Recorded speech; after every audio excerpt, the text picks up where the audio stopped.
Joined today by 𝗜puis𝗀𝘂𝘀𝘁𝗿, who's Associate Director at the agency.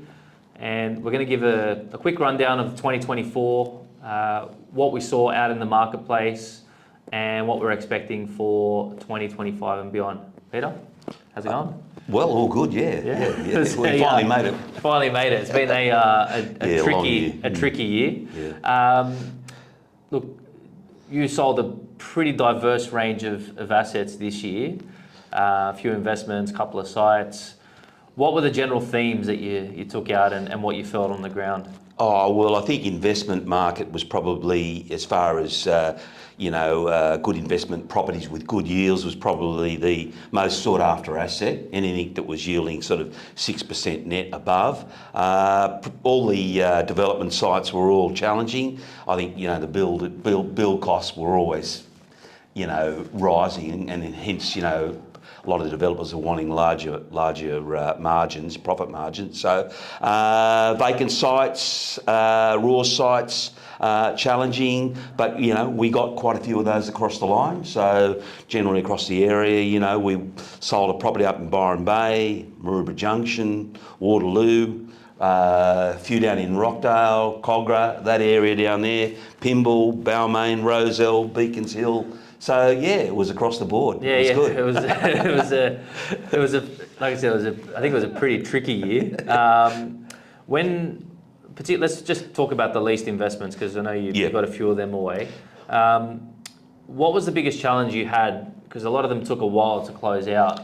So what was the challenge you had dealing with buyers in terms of actually getting them to where we needed it to be to get the deal just done? the process going through the whole thing, the negotiation, the vendors realising where the market was, accepting that, pushing the buyer along, working with the buyers all the time. I think that was a challenge and that. But ultimately, once I felt I had the buyer, I would stick with them and then, through to conclusion and a sale. So, so all challenging on both sides. And in terms of the buyer volumes, when you were closing off auctions or EOIs, did you have multiple buyers in a lot of these campaigns, or was it just one particular standout? There was up to about half a dozen, right? Closing one just as we speak last week. There's 3 parties on that, right. And I'm expecting to exchange a contract very shortly on that. Most of the time there's always 2 or 3 buyers there. Inquiry was always quite good. Tell you the truth, all the inquiry, whether it was on market, off market, through our database, was still very strong. So I had one in Rozelle that was off market, 60 inquiries. Another one in Drummoyne, 60 inquiries. Pyrmont, 50 plus. So the inquiry's been good. And for the sites that we sold that had income attached to it, were the buyers thinking that the rents that we have today are probably as much as it's going to be, or were they thinking that there's still some rental growth to have? Well, they told me that, most of the rents were over market, but, reading between the lines, I think they see scope for, any investors are going to be looking long term, aren't they? They're not looking for, next month or 2 months down the track. They're looking for 5-10 years in the future. So I think, every buying investment today would have been happy with the return they've got and then looking for upside in the future. And the nature of some of our sellers this year, I mean, you and I are always discussing, why would someone be selling something today? But what's been the primary reason why a lot of these vendors have decided to sell this year, considering how I think a lot of people, I think they've been in the asset for a while, and retirement has been a big thing with some of my clients, getting out of the asset. They've been there for 30 years or 20 years. Just want to move on, buy other things, have a different lifestyle and use that money to do other things. So there's always, some sort of, reason why people sell. They just don't sell for no reason. Yeah, of course. So, But that's been the thing, major thing. Some people that, had to sell, and I've worked with them and got the best price. Yeah. Now, let's focus a bit more closer to home. So you live in the Balmain Peninsula, and a lot of your deals over the last couple of years have been focused around that part of the world. What upside or long-term upside are buyers thinking is coming into that area? Because I noticed the last 12 months it's probably cooled off compared to the year prior in terms of the buyer activity. Well, I suppose, with all this, changes in New South Wales legislation, with TODs and, and the Metro and the Bay Peninsula there, precinct, people are waiting for that. So there's going to be upscale on zoning and FSR and I think it's sort of still pending. So I don't think we'll really know until sometime 25. So that's holding it back, But it's coming. A lot of your vendors already pricing in some of that upside. Has that been a bit of a challenge in trying to get deals done? Yeah, of course. It's just they think it's just a given, but a stroke of a pen or whatever, but like it's a process, it's got to be put on, display, draft, whatever, and then, it moves forward at a slow rate, just not like that. Yeah. So you've got I know we've been running a few development site campaigns towards the end of this year. Yeah. Generally, what's been the motivation of the buyers, with like the ones that are actually trying to get deals done? Like, what are they looking for? Oh, just looking for opportunity. They're opportunity. They want to strike now. They want to obviously get in there, and then there's quite a few builders that I'm dealing with. Yeah, they just want to get on and get a project, get it for the right price, build it, and move on. More of the demand. I mean, I don't know what you're seeing on your campaign specifically, but I feel there's a lot more value now in DA approved and sites that are ready to go versus sites that are raw. There is, because it's obviously with the DA approved, and you look around in the West, there's not a lot of DA approved sites. They are a rare commodity, really. So whereas raw, you're looking in Balmain, Rozelle, inner West, and all that. There's always that unknown of getting a DA. So time involved. So if you were to sort of give a stereotype for like the ideal development site that would have a deep buyer pool, what do you think that would be right now? Oh, a good commercial building with good solid leases, in place with a good return. DA approved sites, I think, is a good opportunity, and just a raw site where you can build a duplex or something like that. There's always demand for that sort of thing. Investment blocks of flats, there's always demand for those. Few and far between, as you know. But I've got a list of buyers there for blocks sort of thing. So And in 2024, what do you think was the hardest type of asset to sell?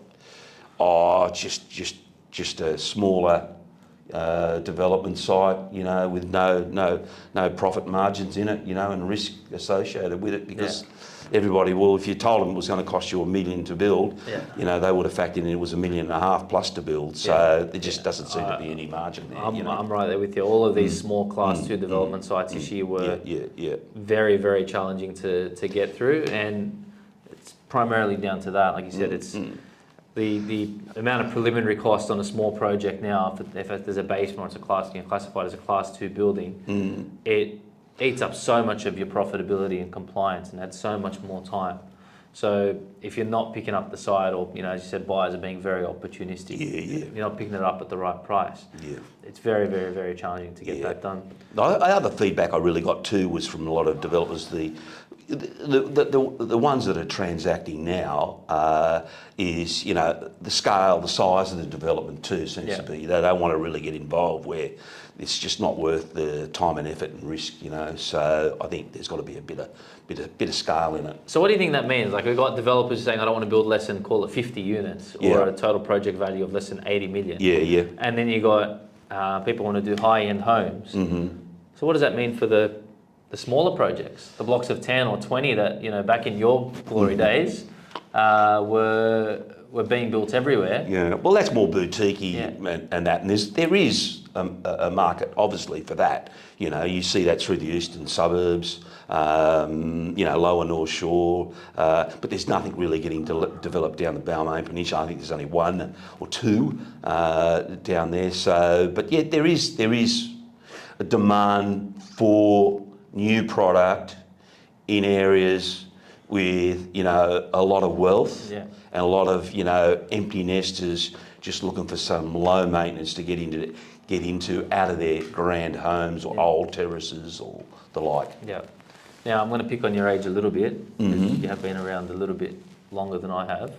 How would you put 2024 in terms of difficulty to get deals done across your career? Would it be one of the harder years, or one of the, would it be a standard downturn year? How do you feel? Yeah, probably up there with one of the hardest. I've seen quite a few good and bad years.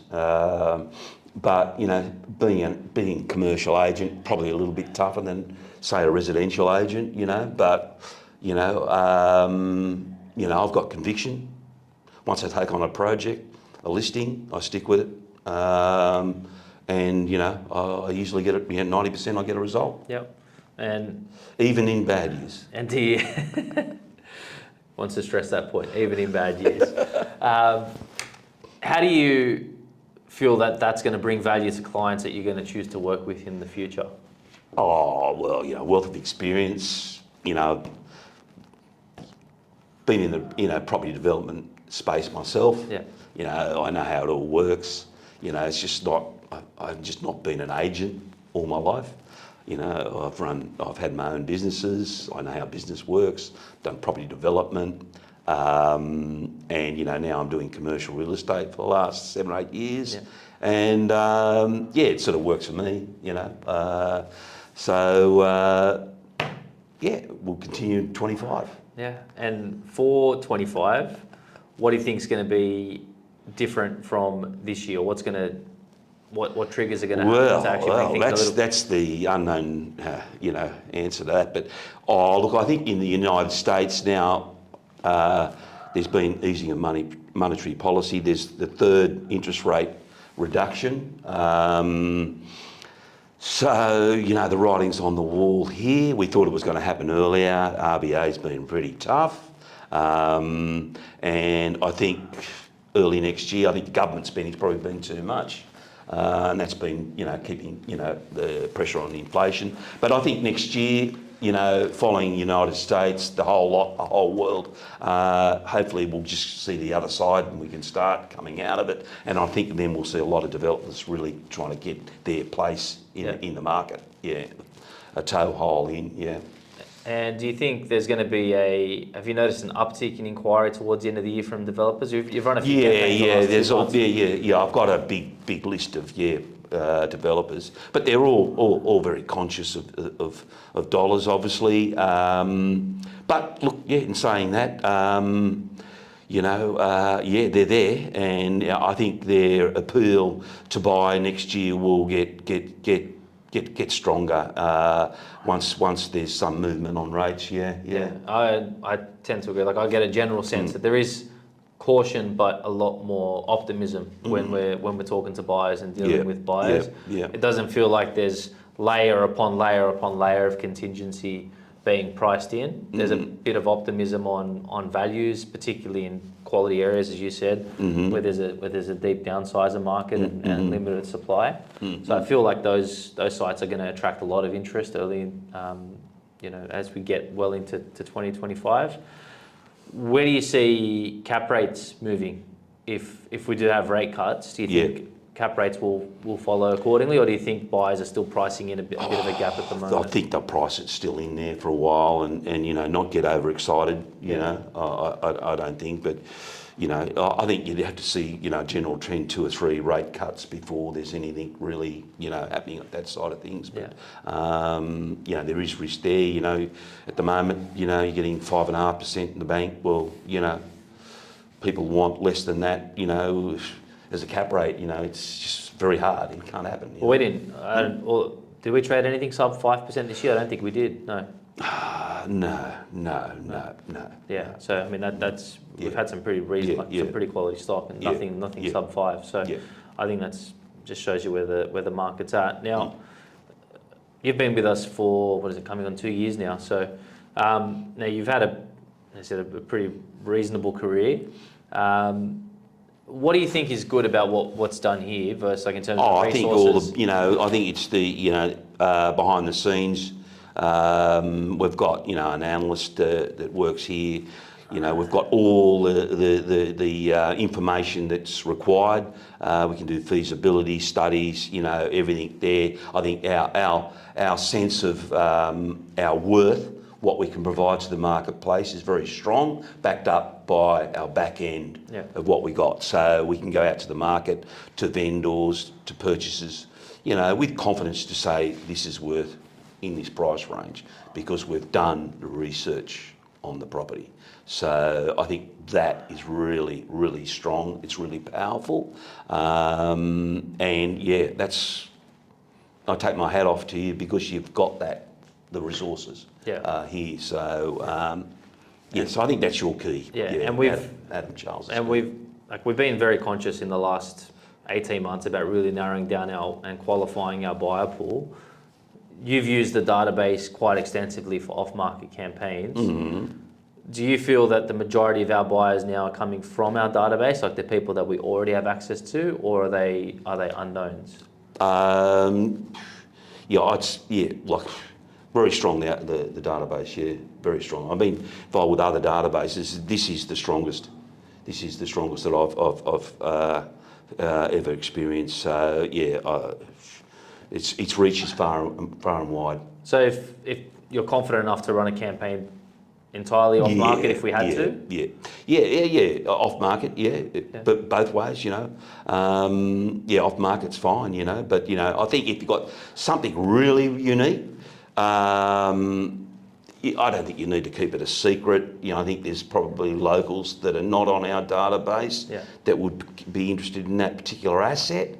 Obviously we contacted adjoining owners and the like, but I think, when it's a little bit special, it needs to go to the marketplace. You know, so no stone is unturned. Yeah, no, I'm with you. I'm with you. It's just, I think a lot of agents will spruik their database or say, we have a great database, we have a great database.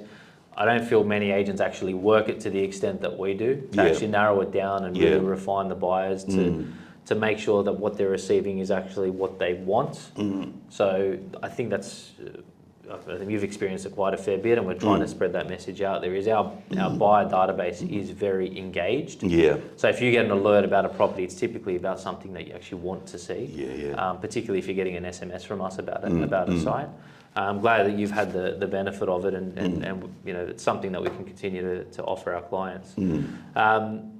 Moving forward next year, what type of stock have you been targeting, or have you been working on to I'm leaving this meeting now to go see quite a good listing in the inner west.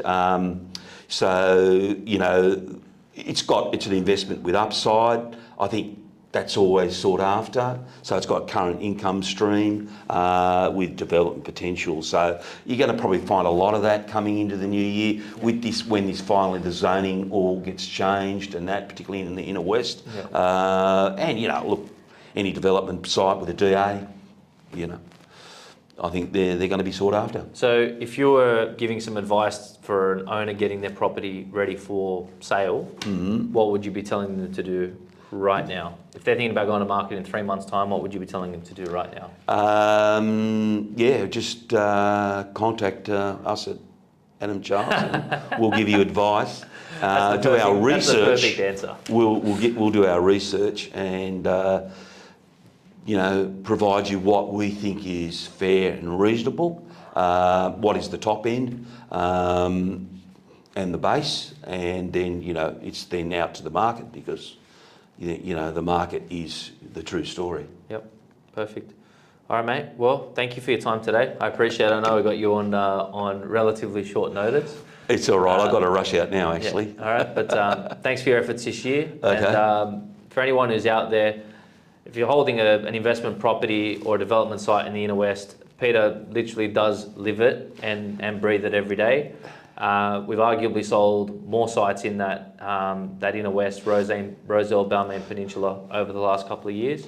So make sure Peter's your first point of contact for anything that you'd be thinking about trading or need some general advice heading into the future. Thank you.